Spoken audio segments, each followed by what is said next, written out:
Hey everybody, welcome to this week's episode of the Longbox Guys. With me as always are some of my very best friends since I was a very little kid, and a great new friend. Jen, how are you doing and what are you drinking? I'm doing well, thank you, and I'm drinking sweet tea, which is unfortunately virgin, so just sweet tea.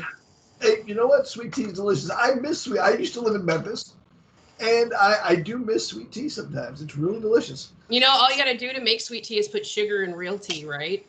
What the fuck? What? You cracked the formula? Actually, it's not yet. I don't want to disagree with you because I've had northern sweet tea and it just ain't as good. And I know it's in my head probably. You know, I know it's in my head, but it's just not the same. It's just the sewage down south, so, you know, That it's might be flavor. Tommy, sweet tea would actually kill you, you diabetic son of a bitch. How are you doing? And what are you drinking? I'm doing okay, Tommy. How are you doing? What are you drinking, Tommy? Hey, I went with coconut rum tonight. I love me some Cuba Libres, so I'm drinking Cuba Libre. I went with some R-Stone Scotch. Is that like a pirate scotch? Like R-Stone. You know, it isn't, but it should be, because we may be going back to the days of piracy. I don't know if you heard. Why am I going back to the days of piracy, Tommy? There have been legislation put forth in Congress to once again go back to days of piracy, to seize some oligarchs' possessions, maybe. Oh, they got to Hasn't been passed yet. Hasn't been passed yet, but it could be a possibility soon. That's privateering, not piracy. I was about to say that's privateering. It's a whole different animal. He can wish. I'm sorry, my mistake. Yeah. Sorry, but Tom and I got a history degree. We have to use it whenever we can. Yeah, right. My degree's in history, and goddamn it, I want to use it. Privateering, son of a bitch. And by the way, if that actually happens, I know the first guy to try it. It's going to be Elon Musk. He's got the ships. Oh my god. And he already thought he could fight Putin in the ring. He challenged Putin to settle this Ukraine shit, which I think takes balls for a guy his size. Yeah. Because Putin's going to have gloves with toxin on it. We're all agreed on that. Oh, yeah. There's going to be neurotoxin. Covered in poison. Surgery on his hands to turn them into steel, of course. Yeah. That's not a guy I think is going to play fair in the boxing ring there, Elon. Elon does not beat a Putin in any case scenario. Josh, how you doing? What are you drinking? I have my last of the Day Glow vibes from Mask Landing. I don't know if you can see that. You can't. There it is. It's fine. It's a giant alien. Who the fuck cares?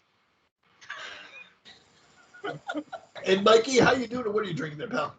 I'm doing well, and I am drinking Lawson's Finest Liquid Scrag Mountain Pilsner. Scrag Mountain Pilsner. Kirk. We went legit. Scrag Mountain Pilsner. Exactly. This is delicious. They do a good job up in Lawson's. Yeah. What does it taste like? Tastes like a Pilsner. I don't know. I don't know how else to describe it to you, man. I should have asked Josh that because he'll wax loquacious on any flavor color scheme out there. What does it taste like, Josh? Pilsners are usually like dry. They usually have like a wheat sort of cut grass feel to them. They're I mean most like American domestics are somewhere along the Pilsner range. So if a summer morning came in your mouth. My mouth is a little more virgin like that, unlike your Oculus Rift, but I would buy that upgrade. Today. But that's a total horror show. We don't want to be talking about that. But we do want to talk about is horror movies. That's right. We usually talk about comic books, but we always say that we're all about everything geeky, and horror movies are definitely part of our purview. And that's why we have Jen here. Jen is a horror movie fanatic, fan, and a podcaster. What's the name of your podcast again, Jen? It's called the Innsmouth Rag. It's basically a podcast where we rag on horror movies. It's a gossip rag. It's a gossip rag about Lovecraft reference. Yeah. So funny story about that, right? And if you watch or listen to my podcast, my screen name is Momthulu. across the board. And the reason why my Scream name is Momthulu, and it's a funny story, is because my son never shuts up. So one day he was just walking around going, Mom, Mom, Mom. And I was about ready to lose my freaking mind. And I turned around and I was like, I'm changing my fucking name. My name is no longer Mom. It is the Dark Lord Cthulhu because it's too much of a mouthful for you to say. And he goes, looks at me and he just kind of squints for a second. He goes, does that mean you're a Momthulu? And it's stuck ever since. So every time I pick something, it always has an H.P. Lovecraft reference. Josh and I are huge H.P. Lovecraft fans. Not so much the man, as we're probably all aware. Yeah. Right. I'm glad we're on the same page, Jen, because if you went, no, he had some good points. Yeah, right. He's a great guy. Yeah. This might have been the end of the podcast. We welcome all views, but if you name your cat that, we might have to move on. But you do have to separate the man and his work sometimes, and Lovecraft's one of those. But we're going to be talking about, in my mind, they never made a great Lovecraft movie. No, they didn't. They've never made a great one. Josh, come close. They've come close. The Dunwich Horror one's not bad. I'm gonna say movie. No, I did enjoy Lovecraft Country on. The TV show. Yeah, the TV show. Yeah. Yeah. All right, but we're gonna be talking about our 3 favorite movies. Now, Jen, you don't know the rules of the game. The game goes a little bit like this. We're gonna go round robin style, and if someone repeats the movie that you're gonna say on your list of 3 favorites, you go drink. You take a drink. And you get to chime in at the end of why you love it also. Okay. It doesn't matter if you're just drinking iced tea. It doesn't matter. It's more about being sociable. Josh, why don't we start with you today? We hardly ever start with you. I'm going with this is not only one of my top horror movies, it's just one of my top movies all round. It would make my top 5 list every time. It holds up amazingly well over the years. And it is Aliens. Oh, it is a great movie. I mean, good movie. It's an action horror movie. It's got everything in it. It's got fantastic characters. It's got everybody drinking. It's got the jump scare before the jump scare. It's just an intelligently done science fiction movie. It's a military movie. It's got everything going on. Just a strong female protagonist. Just awesome. I was gonna say you missed how hot Sigourney Weaver was in the 80s. So no, Tom definitely did not miss that. No, we did not miss that. Oculus ripped. I used to be a much thinner man, a gaunt man. A man who could barely crawl his way out of bed without the Oculus Rift. And, our dearly departed Bill Paxton, with some of the greatest cowardly military lines in the history of the freaking universe. Game over, man. Game over. Game over. They caught the power. They can't cut the power. They're animals. Oh, why'd you put the little girl in charge? So quotable. Such a great movie. Quotable. 100% with you. And there are naysayers who will say it's not a horror movie, it's a science fiction movie. Those guys can fuck themselves. It's a horror movie. There's lots of suspense in there. Yeah. Also, those freaking aliens are terrifying with their big ass heads and their tiny, tiny little mouth. Oh, yeah. I mean, ugh. Top tier creature design from H.R. Giger. Oh, Giger. Amazing. Yeah. Just the movie, and you wouldn't know what year it was made if you watched it. No. They did a great job on all the effects. Everything was great.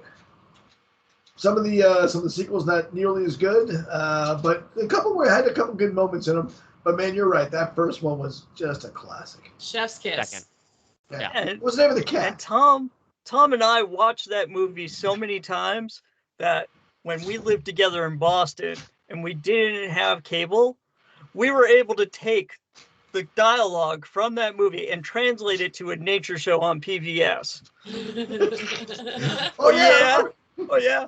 You think you can last that long out here on the plains? Why don't you just put the mongoose in charge? Nice. Hey, that mongoose has been out here for 4 weeks without teeth, without claws, and without a burst of speed, and it's crepuscular. All right? Nice. Yeah, I remember doing that. Fair. Plush Patim, who was our Albanian other roommate, spoke almost no English except for stuff he picked up in Jackie Chan movies, also knew this movie by heart. So it was the second movie we could quote with Patim. Good movie. Good on you, Josh. Clap, clap, clap, Good clap. start. Clap. Strong start. Mikey, that's a hard one to follow. What do you got? I'm going to go with the best Michael J. Fox movie. The Frighteners? The Frighteners by Yes. Peter Jackson. Such a good movie, but does that really considered a horror movie? It is, because it starts off, it's right in the title, it's Frighteners. Yeah. But it starts off, you think you're getting a comedy. Yeah, And it's a it's horror just going to be a wacky comedy. But then as the movie progresses and keeps on rolling, all of a sudden the tension keeps on getting ratcheted up and up and up. And I was watching it thinking it was a comedy. And then by the third act, I was like, holy shit, this is a horror movie. I didn't even realize I was watching a horror movie. And the expression on my mom's face. That's what let you know it was actually a horror movie instead of a comedy. Yes, because she was like, oh my God, Michael, what are you watching? Like, what the hell are we watching? Oh man, that Busey kid makes a frightening psychopath, though. He really does. Yeah. Yeah. Definitely got his dad's crazy genes in there. Yeah, it's got everything. It's got a great blend of mashing two genres together to create a really good work of art. It's a great movie. As a really quick aside, my cousin met Gary Busey one night at some press junket, and they were all inside, and then my cousin had to step outside to make a phone call, and Busey stepped outside to do, 2 shots behind the bartender's back, or whatever else he was going to do out there, and he walked outside, and he freaked out at my cousin, because he looked exactly like somebody in the bar. Of course, it was my cousin, because he had walked outside. But Busey was insistent they were 2 different people, but looked exactly the same. That's a pretty good aside from me. That's a great story. I'm just saying. Tommy, you are up, my friend. You got to follow this up. Those were 2 knockouts. All right, I'm gonna go with the classic, The Exorcist. Oh yeah, that's a great movie. Yeah, I'm going to give it an honorary drink to that. Okay. I mean, growing up Catholic, there was nothing better than The Exorcist. To go with all the blasphemy, the good acting, the pea soup. What was there not to love about The Exorcist? Great movie. The really Saturday Night Live skit about it. I mean, you just can't go wrong. I have to admit that any of the possession movies like scare the shit out of me, and so those are I can watch any other like scary movie and just be kind of like meh. Scary movie, woo-woo. But if it comes to like demons and that kind of shit, man, I am like under the covers, like can't sleep that night, just absolutely terrified. I'm still trying to figure out why the Catholic Church wasn't like more in an uproar about that than they were about Dogma. It's the best they had in years. Yeah. Because I was like, that woman is using that crucifix like it's a dildo. Why was there no uproar about this? And by the way, if you haven't watched it on the Oculus, Jesus Christ. See? Jesus Christ, that's what he's talking about. By the way, if you don't think there was an uproar about The Exorcist, you do not remember The Exorcist coming out. And I'm guessing because you're so much younger than us, you don't remember The Exorcist. I was going to say, until when it was re-released, nobody had an uproar about it. Yeah, by the time it was re-released. Yeah. It was a huge uproar. The Catholic, the Catholics boycotted the movie. They boycotted the theaters and they boycotted the studio. Yeah. Yeah, it was a pretty big deal. I mean, I say that like I was there. I'm not. I wasn't alive. I think it came up in Vatican III. Yeah. I'm just saying, no, that was actually Vatican II. Oh, Vatican II, Electric Boogaloo? That's when the Pope has to break dance? To save the youth center? Damn it. We're all saying the same damn joke. But that demon was like, I love you, demon. I love you. So one funny little side note, since Josh had a great funny side note, I used to live in San Francisco, and I used to go swim near the staircase where The Exorcist was filmed, that very famous staircase that's on the movie poster. And there was always all these, terrible stories about terrible things happening at that staircase, even though the whole movie was just, made up and it was just a set piece. And every year something would happen at that staircase, though. They cursed it. It's cursed because idiots want to take the picture on it, and they run halfway up a staircase, and they run back down because they want to take a picture real quick because it's someone's property and they're trespassing. So every year, someone fell on that staircase and almost killed themselves, except for 1 year where someone actually fell down the staircase and killed themselves. They broke their neck on the way down, and they had this whole story about the cursed stairway. And then it turned out the next day it was reported incorrectly. It was actually the wrong staircase. They had run up the staircase right next door and tripped because they were in a panic and broke their full neck. So they don't even get the parents don't even get the story. Oh, man. They broke their neck at the Exorcist house. It's funny. Josh, you're thinking about how tragic that is. You got a great look on the face there. You're like, no, the parents don't even have the story. Is that the story their parents are worried about? Is that really? Or is that it my what? son is dead? And I don't even have a good story to tell. No, I don't think that was the response. It's a story about a demon using Apple Maps instead of Google Maps right there. I think the takeaway here is I don't have kids, so I don't know. All right, Jen, we're going to the expert now. Come out strong. What do you got? Okay, so my very favorite, this is my very favorite horror movie of all time. It is The Town That Dreaded Sundown. That movie is like, oh, look at it. Josh is just like, I've never seen it. Yeah, so The Town That Dreaded Sundown is a slasher movie, but it's actually based on real murders in Texarkana. So the creepiest part of it to me is like in the beginning, you're seeing all these people standing outside of a theater, right? And it just focuses on this pair of boots. And this creepy narrator voice is telling you how it could be anybody. And it ends the movie with those boots walking out of the theater. They never caught the killer. And I was just like, oh, he could be my next door neighbor, you know, like it was made in 76. The guy, you know, the murders were in the 40s. He's probably dead by now, but it's still creepy as shit. It's my very favorite horror movie of all time.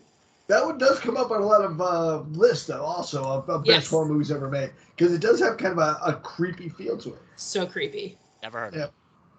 Well, I highly recommend that you watch the 1976 version and not the remake that was in like 2013. That one's absolute trash. Yeah, who did that one? That one's a piece of garbage. No one likes it. Yeah, it was so bad. All right, I guess that comes to me now. I did one that me and Jen talked about a lot, because this is one of my like unexpected, like super favorites. I didn't find out this movie existed until I heard Weird Al Yankovic sing a song parody of it called Nature Trail to Hell, which is kind of loosely based on all these horror movies, but also this one particularly, and that is Sleepaway Camp. How many people have seen Sleepaway Camp? Is that from the 80s?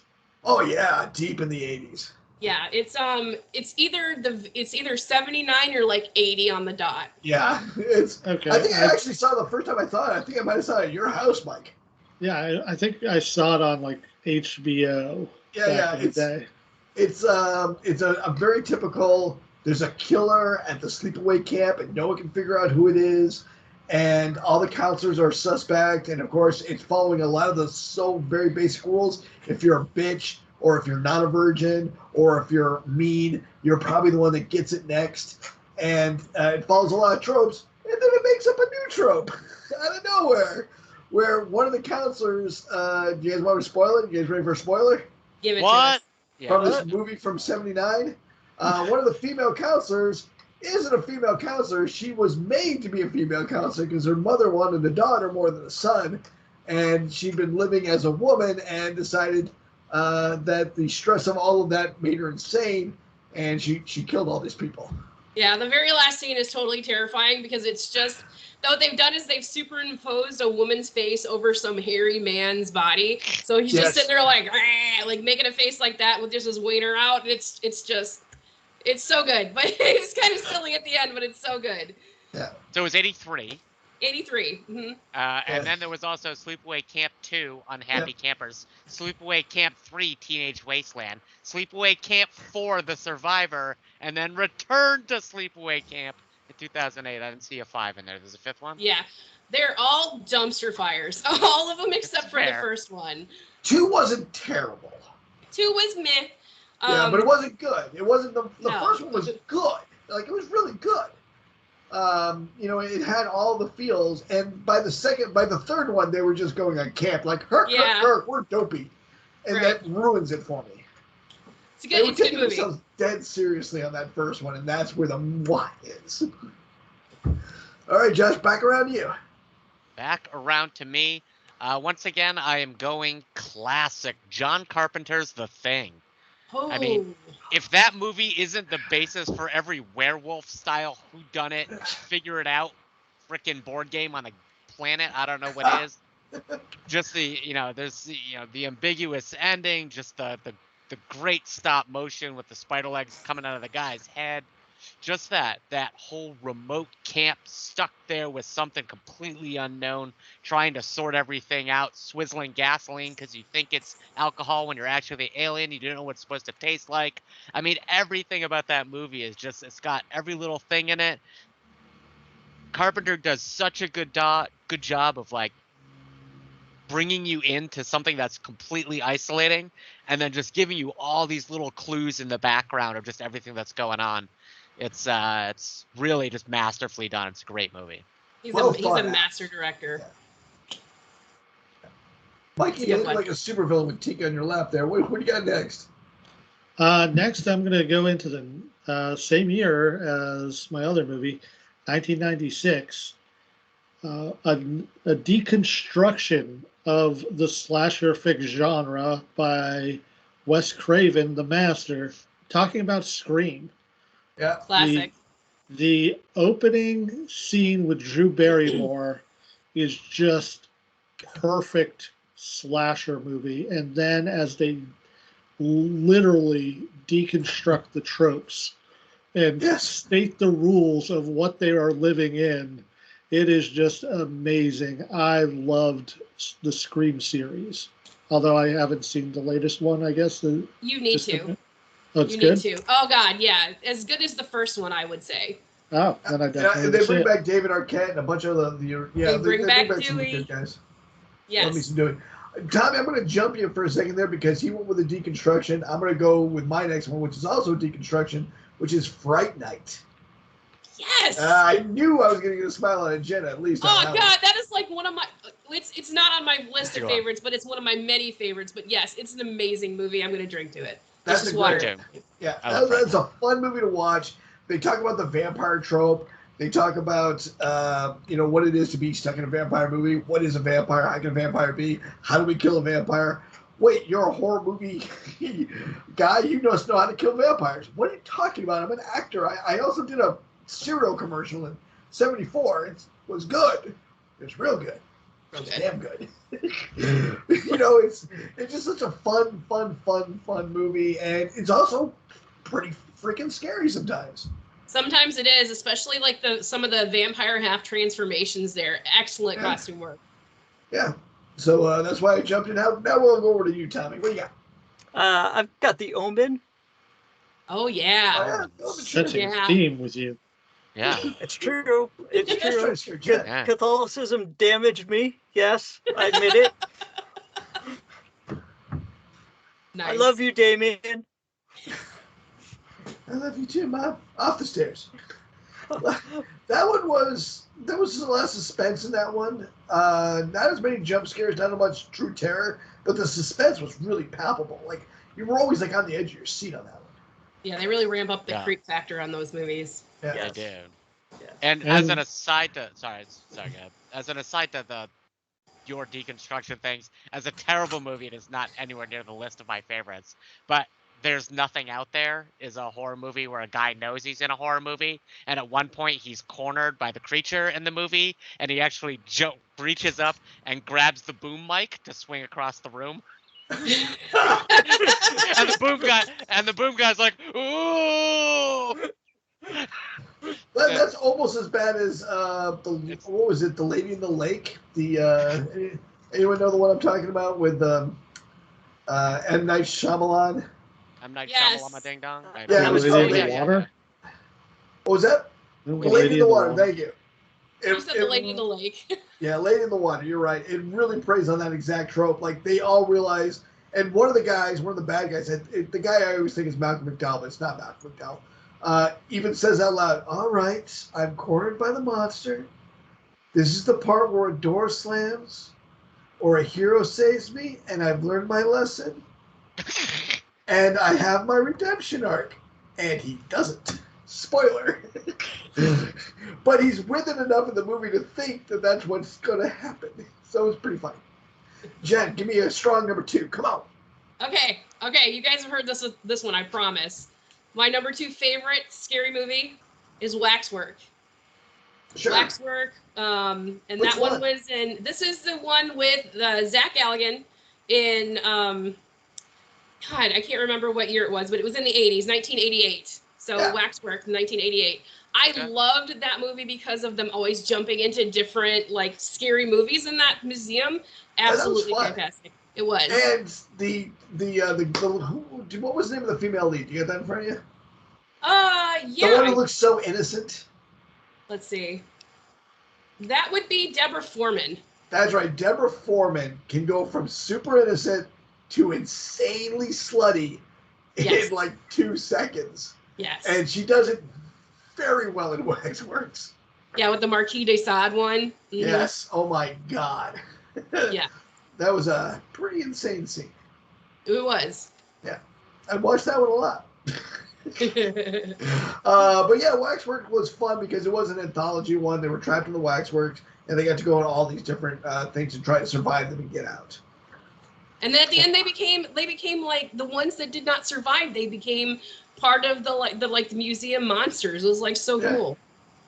It was neat. I did like that. That was a good one. That's a good pick. But but I have to disagree with you. I don't think that was mainstream. Did everyone see Waxworks? I have not seen it. Yeah. Wow. No. LT? No? Mike? Really? Man, I'm picking Yeah, on it's just me and you on this one, but it was. I'm with you. This was great. They're not as big a fan of horror movies. Like I like the campy ones, and that's a little campy. A little campy. You're right. It's fun, but a little campy. At first, I thought you were talking about the House of Wax, and I was like, which one are you talking about? The one with Paris Hilton. Mm-hmm. I know. The one with Paris Hilton wasn't horrible, I didn't think. I thought it was actually, it's not on my list, don't get me wrong. But it was it was a decent enough remake. Josh, that brings us to you, man. Give me number 3. Number 3, it's a tough one. It's horror, it's comedy, it's just a fantastic movie. I do enjoy vampire movies. And this is definitely hovering around my top. I gotta go with the Lost Boys. Oh, no, yes. That's on my nice. Just a great movie. I was harangued as a kid by looking like one of the Frog Brothers. So I related. Looked or acted? I think you acted. Little from column A, little from column B. Fine with that. That's 1987, right? Yes. So did we bring you to see that? Probably. We were friends. Yeah, absolutely. I remember being at the Lost Boys, and I drunk, very drunk, and in the first scene where they're on the roller coaster, I spilled my popcorn because I was moving. And I was really pissed off, and I hated that movie for years because I spilt my popcorn. I think my favorite scene in that movie is the shirtless guy with the angry saxophone. Oh yeah, that's Tina Turner's saxophonist. David, you took my trivia question there, Josh. Yeah, he toured with Tina Turner for years and years. Yeah. Yeah. Also, one of the greatest soundtracks. I was gonna say, fantastic soundtrack. Yeah. I mean, just a gorgeous soundtrack. I mean, just all kinds of action, all kinds of the whole. It brought sort of like it aged the Goonies up to a vampire movie. Yeah. And it was just fantastic. It hit every note for me. It was horror, it was action, it was goofy. It was one of those things where you could as a kid that age, sort of the year it came out, sort of putting yourself in that place, being like, yeah, I could be the hero of that story. Yeah, and both stories were in there. Yeah. All the I'm glad you said Goonies there because it was multi-age or people of different ages, so a lot of people can identify. My favorite line from that, and I don't know why it is, but it's maggots, Michael. You're eating maggots. Like such a nice little show of mind control for no reason other than to be a dick. True. It's true. Mike, what do you got next? For my number 2, I'm going to go back to my childhood and a movie that scared the bejeebus out of me and made me not want to go into the water. Oh. I saw it in 1975 at the drive-in movie theater. Wow. Jaws. And I remember the very opening scene where that lovely lady takes off her clothes and goes skinny dipping in. I was like, this is going to be the greatest movie ever. And then it took a dramatically different turn than what I thought was going to happen. We're going straight left. Good, yeah. You The just looked over your music. shoulder and it was Tom with his Oculus on, Yeah. right in the water. The music sets the tone Oh, every time. Oh, yeah. And there was just so many great things about it. We're gonna even the throwaway comedy lines like we're gonna need a bigger boat. It's just Richard so Dreyfuss. perfect. Yeah. But the one of the things I remember is the captain tells the story about the Indianapolis, how he was a crew member on it, and he goes down and they're in shark-infested waters, and they have to survive for days while the sharks casually pick off the other crew members that are floating in this circle. And it was such a horrifying story. And it's worse when you find out it's a true fucking story. Yeah. That's a true story. That really happened to the crew members of the Indianapolis. So yeah, it's just there's so many layers on it, and it was the first summer blockbuster, really. John effects. Williams. Yeah. Great effects. John Williams doing once again just an iconic score for a movie. Yes. If you're a diving enthusiast or even a snorkeler, you can go see the train tracks under the water out by the vineyard right to this day, where the shark ran along the bottom of the ocean. So it's local. It was great. Yeah.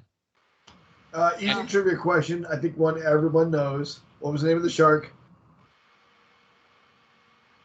I don't know. Really? Oh, it's Bruce. The nickname Bruce. it's Bruce. They all gave the nickname to Crew the shark. named him Bruce. Okay. Yeah, the crew named him Bruce.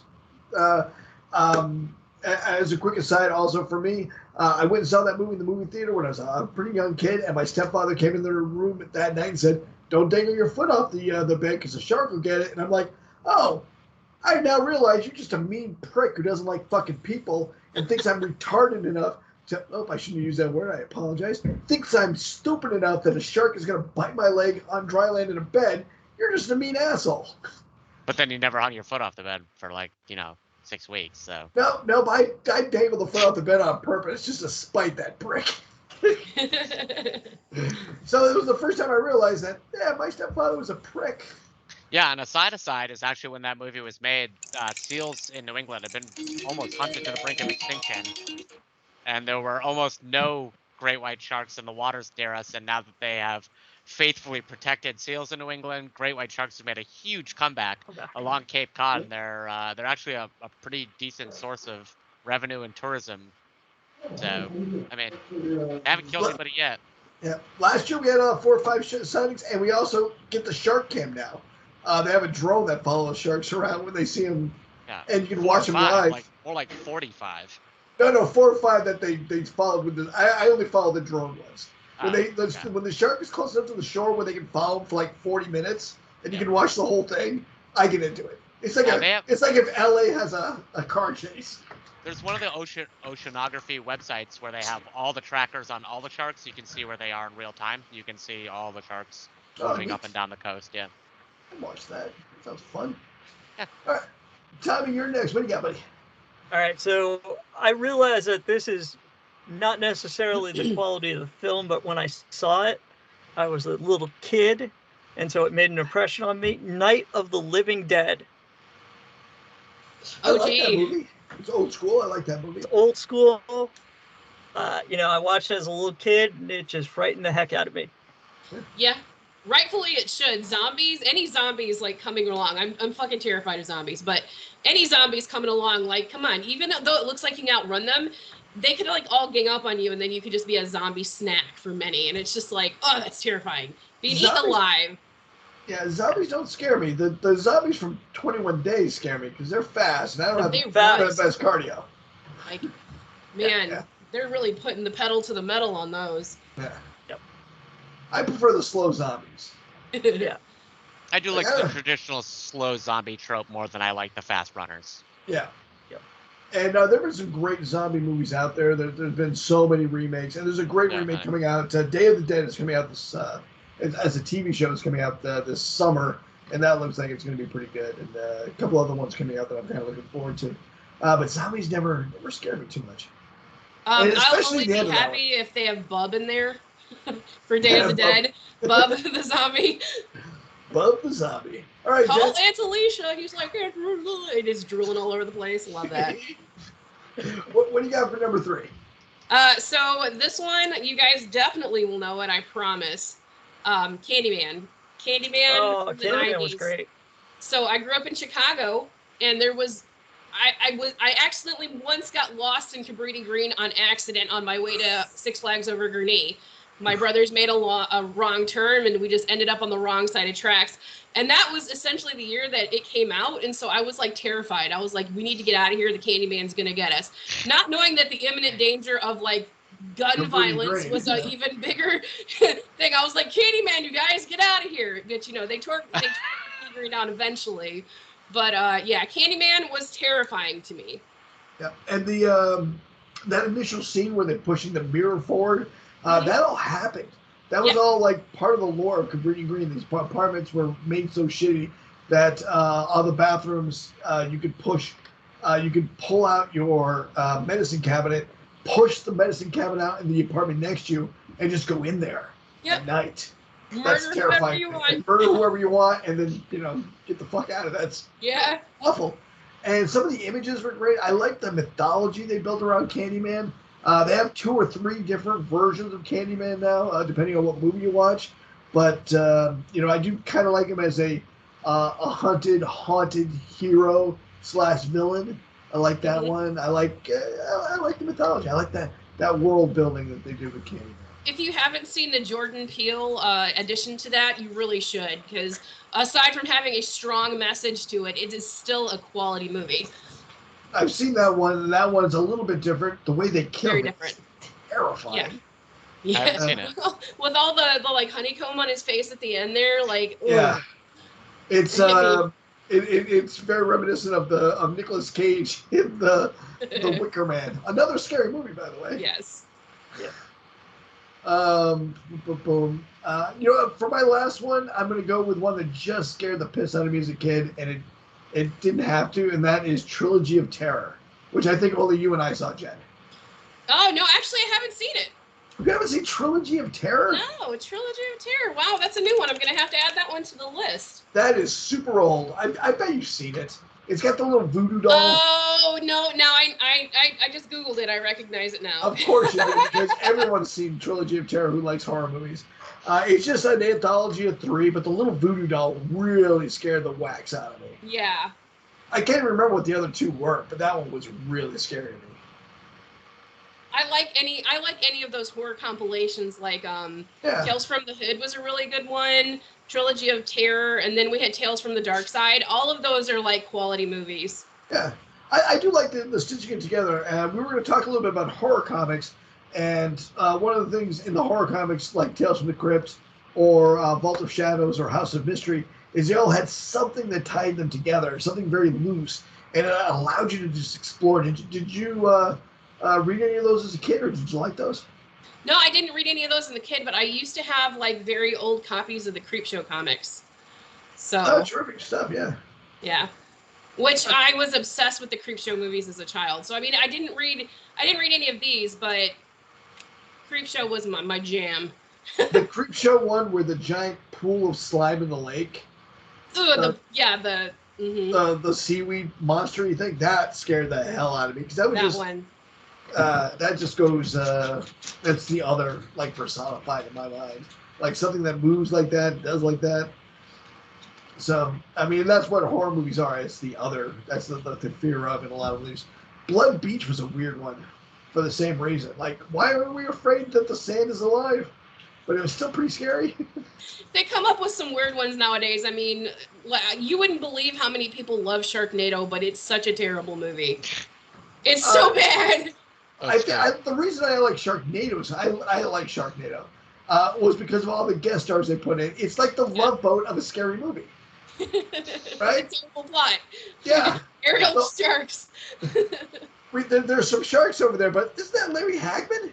Awesome. Wait, that's the guy that was on Taxi. Yeah, that's the guy. It's all this movie is for me is seeing all the guest stars because they put everybody. I think Jamie Farr, before he died, passed away, was the mayor of a town or something. It was crazy. Like, why is Jamie Farr the mayor? Like, who's elected Jamie Farr? Come on now. That is all right. Movie. Any honorable mentions? Yeah, I'm sure a couple. Yeah, I'll rip through my 3 honorables right off the top. If you haven't seen it, The Entity, George C. Scott. Haunted by a ghost, trapped in a wheelchair. Movie is fucking terrifying. I haven't seen that one, and that sounds amazing. I'll just give you this. He thinks the house is haunted by a little boy who was murdered in the attic. He sees this toy ball always showing up in the house. So he takes his special van that he can drive out to a bridge, and he throws it off. And as soon as he wheelchairs through the front door, the wet ball just comes rolling down the staircase. And I was like, I'm out! Done. How old were you? I don't know, but 27. It's an old movie. George C. Scott. Poltergeist, of course, another classic of my childhood.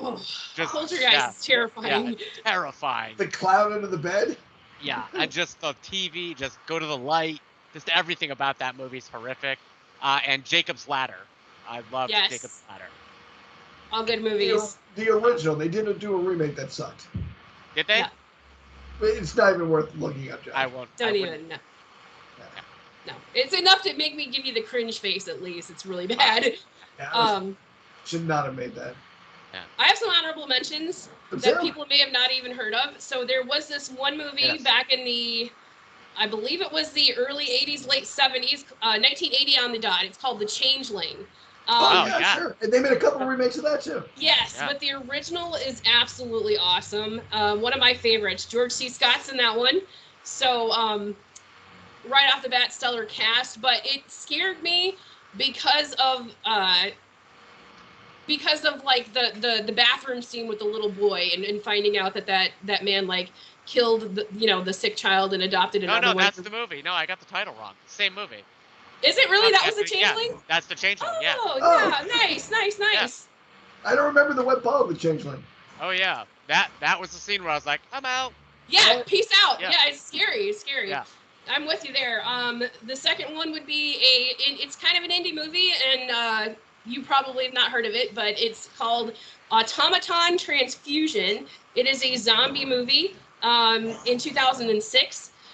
And you can tell it's indie, but it's really scary. It's just about a bunch of teens and like a zombie breakout. But there are some of the coolest zombie eating scenes in that one. So if you're big into gore and like watching zombies munch on people, check it out. That one's a really good one. And my last one is probably Halloween. I love me some Halloween. Halloween's great. I love Halloween. It was great. Tommy, you got a couple honorable mentions? Village of the Damned. Yes. Fair. It's a good one. And I'm going to go with Invasion of the Body Snatchers. Never seen it. Which one? The original one. Kiefer Sutherland. Yes. That's a good one. Yeah, I'm going to have to put that one on my repertoire. Sutherland or Donald Sutherland? Donald Sutherland. Donald Sutherland. Thank you. Donald Sutherland. I want to say Elliot Gould. He's making this face. I got one that I think Josh will remember fondly. Do you remember The Stuff? Oh, yeah. The Stuff was scary. Jen, you haven't seen The Stuff? No, I've not seen The Stuff. So, all right, you know the classic Blonde movie, right? Yeah. So the stuff is the same exact stuff, except it disguises itself as a yogurt. And people are starting eating it. And it like the aliens are tricking people into thinking the stuff is good for you. And everyone loves the stuff, but they become stuffies. And they become like possessed by this blob creature inside them. And one kid has got it all figured out. He's like, I'm not eating that stuff. And it's just called the stuff. And I thought it was pretty scary. Yeah, and I believe it's been, Jen, you've never been in New England, so have you ever eaten fluff? Yes. Okay, so for a long time when we were kids, fluff was only in New England. It was a purely New England thing. It's made just north of Boston in a town called Somerville. So like a lot of people, if you traveled anywhere, you're like, oh man, do you guys have fluff? And people look at you like you're an asshole. So it took a while for it to actually get like out to the whole country. But yeah, the stuff always reminded me of fluff. Yeah, nice. It's very reminiscent. And there's a TV show, a horror TV show I really want to mention. I hope, Jen, you've seen it. If not, I envy you. Blood Drive. Yeah, no, I've seen that. Did you like it? You don't seem like enthusiastic. I'll be honest with you, I saw it a very long time ago, so I only have snippets in it, and it's something that I would have to go and watch again. But I can really, I watched so many horror movies when I was a kid, so... Yeah. This one was, so it's a TV show, and it was, I didn't think it was that long ago, but maybe it was a while ago. And it's got the actor who's now playing Jack Reacher, who used to be on Blue Mountain State. I love that guy. He's hilarious. The guy that they got to play the main villain, this kind of archetype ringmaster kind of guy, I thought he was just over the top awesome. I had a great time, in vampire cars. Who doesn't love that?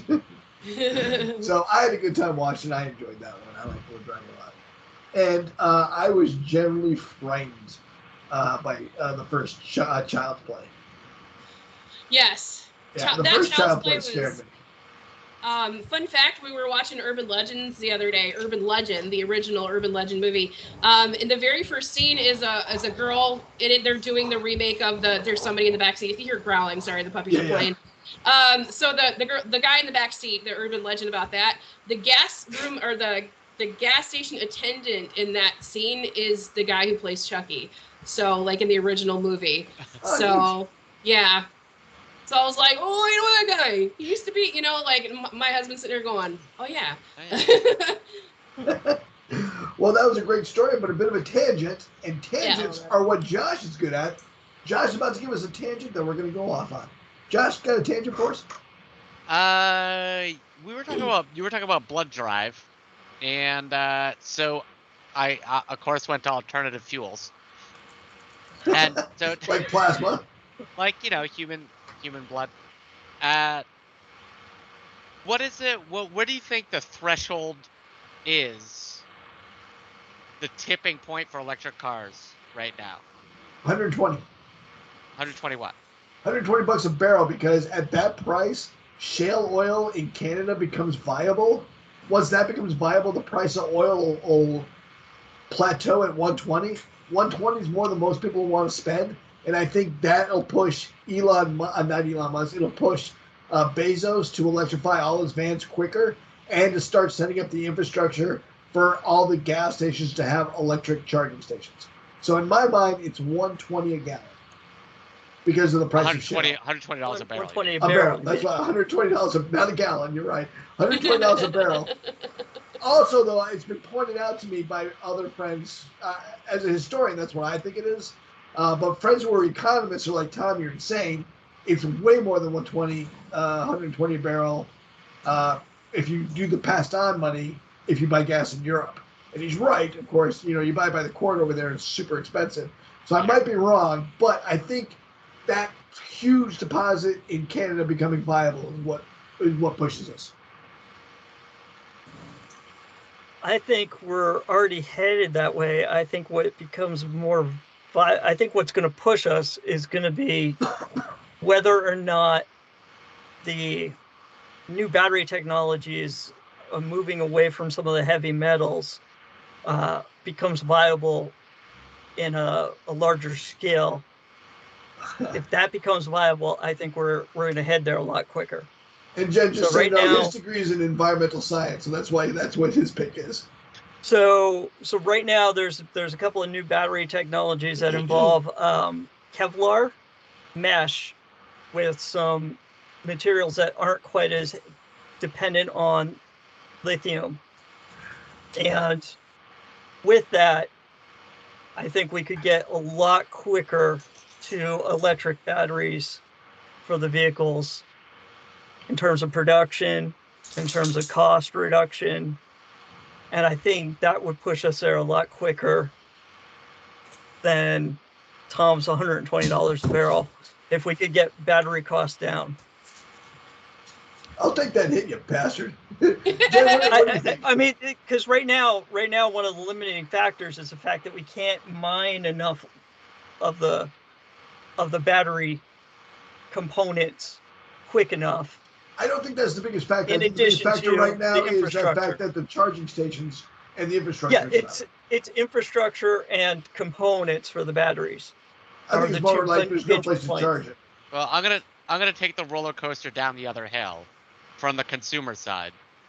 And until you can get a reasonably priced car, I'm talking maybe under $24,000, that has a range over 300 miles. Yeah. That's it. That's gonna be it. Right. That's gonna be it. Or it's gonna That's be part of hybrid. Right, Tommy's thing, though. But if you could make cheaper batteries, you'd have that. Maybe. And Jen, you're in the Batteries- South. No, if you had cheaper batteries, car companies just might make more of a profit. They need to concentrate on bringing that to market to people who need to be able to afford it. And most people look at a new car and say, I mean, right now, what's the bare minimum for an electric car, even with a shitty range? 30, 35? Yeah. No working household right now is looking at a car for $35,000 a year and thinking that's an affordable alternative to a gas car. You can go get a Kia Soul right now for like $14,500 that still gets like 30 miles to the gallon or 35 miles to the gallon. You're not convincing those people to do that, and until you can, then you're fucked. Then you're just an upper middle class fucking luxury item. You know what, Josh? I think we're going to win this argument unless Jen's got something better. No, That's a good one, Josh. I'm right there. I'm right there with you because right now, if you went to go buy a fully electric car like a Leaf or a Tesla, you're looking at a brand new one is upwards of $50,000-$60,000, and it has a bunch of cool features, and that's going to be part of the problem. You're going to have to strip it down, make it a base model that you can't upload to make it fart when you honk.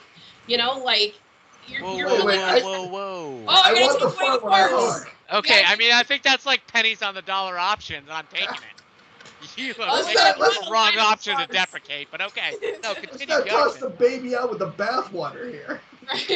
Right. I mean, they got a lot of cool features, but in the end, they're too inflated for what we need. They're unless they can bring it down to an affordable level, we're not going to get there. I think you're absolutely right on that one, too. I think you and Josh have it. And me and my wife just had this argument because we just bought a brand new car, and she really, really wanted a electric or at least an electric hybrid, and I really wanted a Ford Bronco. And let me just say, I am a national debate champion. I got me a Ford Bronco outside. So, honestly, I think what the U.S. government should do is give the electric car credit on a sliding scale with your income. That would be a huge help. Yep. There's no reason the guy buying the Tesla X3 for $160,000 needs a $7,000 tax credit on that car. Yeah, no. But Well, if you make less than $45,000 a year and you slid that up to a $14,000 tax credit, maybe that guy pitches Maybe the in guy pulls that and trigger. gets the low end car like a Model 3. But the guy buying the Tesla is not getting the tax credit anymore. The guy buying the Rivian is getting the tax credit now What's a Rivian? because any manufacturer that sold more than 250,000 of them isn't getting a tax credit on those cars anymore. I don't even know what a Rivian is. What's a Rivian? It's a small electric car company that's just started selling cars. Yeah, it's Rivian for your pleasure, Tom. And they actually just go pick one of those up. I will. Oh, And- by the way, I and also they can't get on the just kind of missed their first sales targets, like the promises that they made on their cars. Just a But quick, the tax aside, credits, are for the first 250,000 cars instead of like the buyers. Yeah. So I think that's one of the problems with the tax credits. I just looked up the Rivians. It's not even like it's not even a buyer credit. It's more of a credit to get people making the cars. Because if I want to buy a Tesla, I'm not going to get that credit. I have to go and buy some company that is unknown or that is just starting to make electric vehicles, because they have not sold 250,000 of them in the US in order for me to get a credit for an electric vehicle. So it looks like, though, for 2022, as long as it's not GM or Tesla, you get the credit. Yeah. So, like, if you want to buy a Volkswagen or you want to buy a Kia, the new Volkswagen van looks pretty cool. The Volkswagen van's not coming out for another 2 years, though. The So Kia by then they might have EV6 sold looks hot, though. 250,000. That's a hot looking car. And This I love has been Kia. electric car talk. Electric car. This is the horrors It's of electric car talk. So there's a whole mess of problems with the credits. And I agree. And I think, they should come up with something to encourage people who may not be able to afford an electric car to afford an electric car, because those are the people who are disproportionately affected by the price of gas, where the rich are like, whatever, if it costs me $100 to load up my car or $60 to load up my frickin' G-Wagon, who the fuck cares? Right? And there are also the people that right? there are also the people that are disproportionately affected by the toxic waste. I mean, there are the people living in the poor neighborhoods that typically will have problems with contaminated water, have problems with toxic waste nearby. I mean, So, yeah, that was my thought. These Rivians look like cartoon characters. Have you seen them? No. No. Yeah, look them up right now, because they literally look like cartoon characters. The R1S Rivian. Yeah. Yeah. Look at the headlights. They look like they belong in a cartoon. They look like beep beep. I'm a Jeep. I'm a Jeep. I'm a truck. I'm a truck. Really, I'm a truck. This looks like what I would draw if I wanted to draw an electric car. But you know, in all seriousness, I kind of like the idea of the Neos. Is it the no? It's a canoe. Sorry, canoe, where it's more of a ride. They have one of their thoughts is having a ride, sort of purchasing a share, so that it's almost like a kind of like a zip car thing almost, where you purchase a share of the car, and then you can kind of reserve time for it. So you don't own the car, you just own a portion of the car. Timeshare car. Yeah. Timeshare cars, yeah. We're all gonna get invites in the mail to come to Aspen to hear their timeshare car. You know, we'll give you a free lunch if you come down here. A whole weekend with the car. But this was all pre-COVID, so it was more of a let's do something where you can have a multi-vehicle sharing option for a car in a big city, so that people could ride together to work. You could have a vehicle that was more van-sized for hauling cargo when you needed to haul cargo, so that you didn't have to buy a car. You could. Yeah. I get you the could buy idea into of a subscription for a car instead Americans of buying will never a buy car. into that. No. Too Besides that, consumerist. we're all poison to each other now too. So I mean, I'm just saying, downfall. Like that was the idea before COVID. Yeah. Plus, I don't want to have sex. And also they had for the kids. And also they had a platform that they could make multiple models of car for and just swap out the platform. Yeah. I've seen that. That's a pretty good idea. And I mean, you don't know who's had sex in that car if you get like a subscription. I do if I own it. I know one guy who did, but I don't know everyone else. I mean, there's no hump in it. Right. Yeah. So I mean, that it's easier to have sex in that car. I would also just like to say, as part of my tangent, I think we all know, Jen, if you ever come up and visit, don't put Tom's Oculus Rift on. Oh, yeah. Can we Don't all worry. agree to that? Don't worry, we have one of our Let's own. just, So okay, just bring your own, man. Just BYO Oculus Rift. BYOO, yeah. Yeah, let's not do Me and her 14-year-old son are already friends on a couple of the share groups.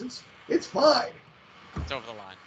Is it over the line? Was that too much? A little too much. A little bit. Yeah, Mike's cutting that out. Yeah. Dear Mike, cut that out. There, Mike, cut that part out. Except I think that's Mike's gonna not bring gonna us. cut out. It might just end right there. We're just gonna end it. A very awkward ending.